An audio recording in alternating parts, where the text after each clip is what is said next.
Hi, good afternoon. It's me, Gracia. And for today's video, actually, dito for today's video, dahil in-edit ko lang to dahil 2 days ago pa to dahil ng gabi, dahil nagluto ako ng pesto pasta and fried chicken. Cause why not?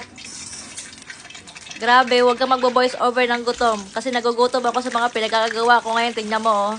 Alas 8 to ng gabi, dahil nagluto ako nito, dahil. Buti na lang meron akong chicken sa rep at meron akong pasta din. Bumili na rin akong tuna. Ang sarap na to, day. Grabe. Mapapasabi ka na lang talaga na worth it yung pagod mo.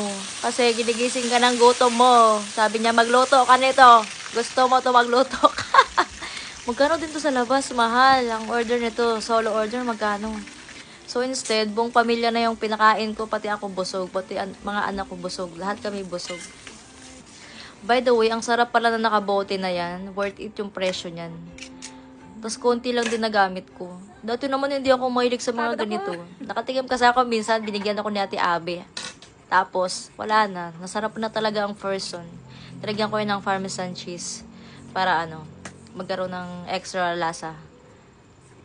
Anyways guys, kain tayo. Pares-pares tayo magutom dahil hindi ko naman tinuluto ngayon. Alam, okay mo na naman, Gracia. Thank you for watching. Yun lang, tapos na. Bye-bye!